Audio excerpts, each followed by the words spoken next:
This is a fork. It's Elmo's fork! La la la la, la la la la, Elmo's fork! Get out! But today, we're not talking about forks. Can you guess? Can you guess what's in here? Indeed, I love GoPro cameras. And even though I'm a lazy YouTuber and I hardly make videos, I got another one.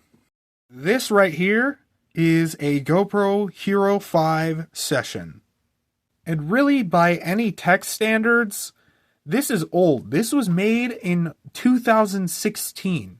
But even though it's a fairly antiquated piece of tech, it is still quite impressive, mainly because of this cube-shaped form factor. And you can fit it in some interesting places. But genuinely, it's a really good camera. It records in 4K, and look at this. It's actually got, that's hard to see, a USB-C port. So it's compatible with all of my regular chargers and adapters. Perfect. I'm sorry GoPro. I'm sorry GoPro. Don't worry.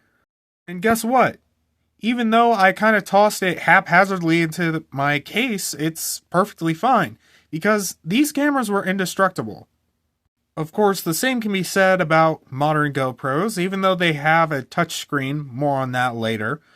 They are very strong. This lens cover is actually Gorilla Glass. It's also, just like the Session, waterproof and just very rugged.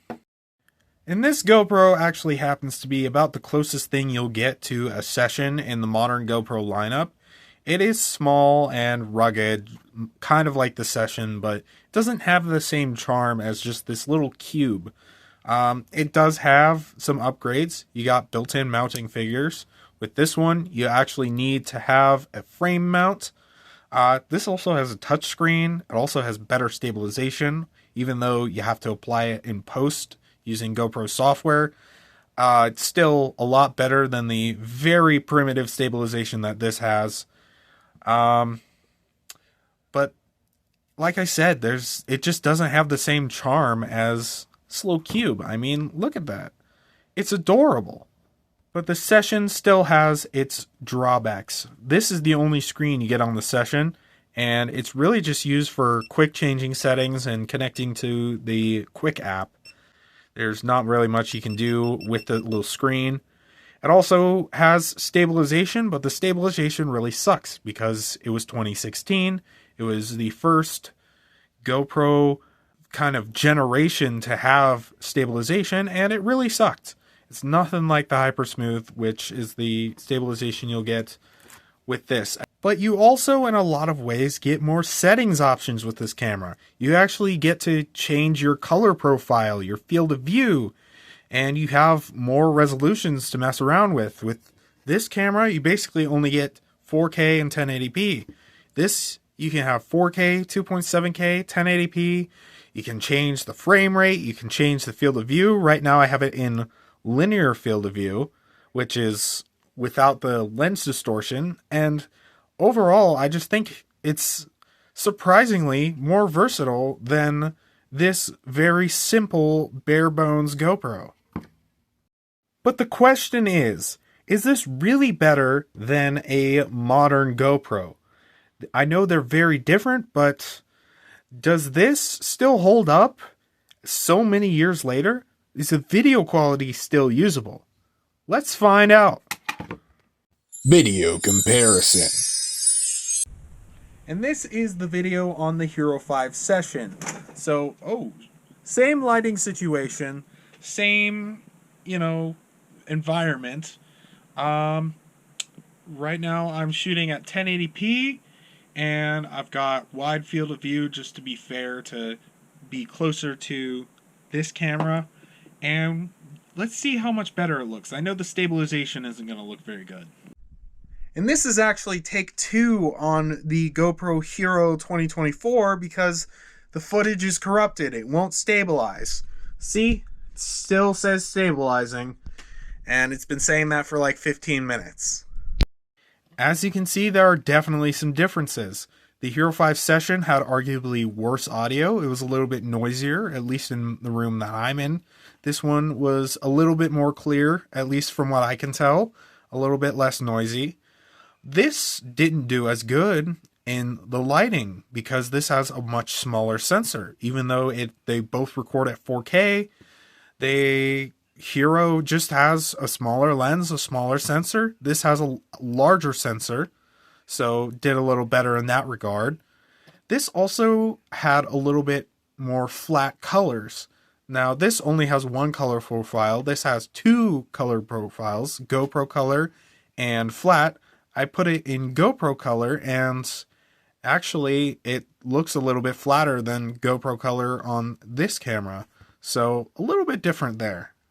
The biggest difference is obviously going to be the fact that this has better stabilization.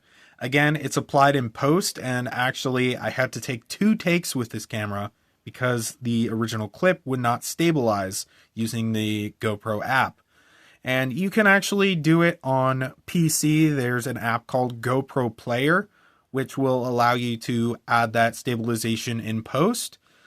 But it just wasn't working, at least for that specific clip. And that brings me to some more negatives about this camera. It's very buggy, at least in my experience. Now, it's still new. It's only been out for about a year, so there is a chance that there could be more software updates and firmware updates to improve this camera.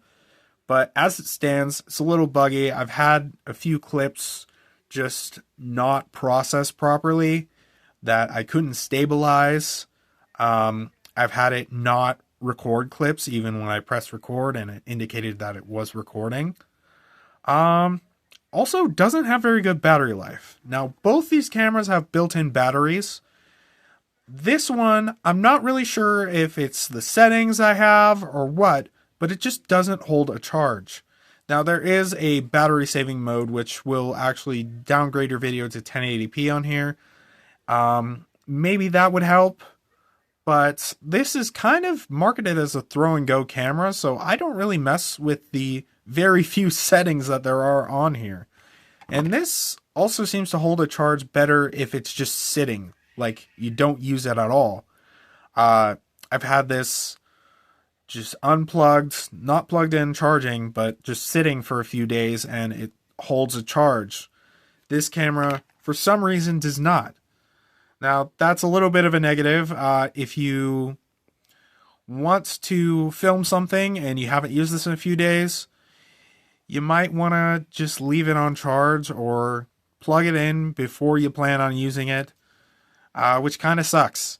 I don't know if that's just an issue with my camera specifically. I don't know if it's the settings, if it's the fact that I have wireless connections on most of the time. I'm not really sure. But what would I use this camera for? Why did I buy a nearly 10-year-old GoPro when I have this brand new GoPro that I bought just this year? Well, one, it was a good deal. This was $50 on, I believe it was eBay. Usually you can get them around $100 to $150, I'd like to say, depending on where you're at. But it was a good deal. I've wanted a Session for a while. I like the idea of a cube-shaped camera. And it's also just a great secondary camera. If I want to get another angle, if I want this to be a stationary camera and this to be a POV camera, it's just it's a very good investment to get one of these if you can find it in good condition. It's really good secondary camera. The only thing that really would hold you back is the stabilization. But if you're planning on having this mounted on a stationary object or on a tripod, really not a bad deal.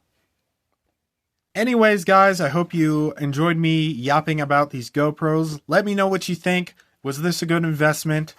Let me know what you think. If you have a GoPro, let me know what camera you're using. Thanks for watching, and I'll see you in the next one.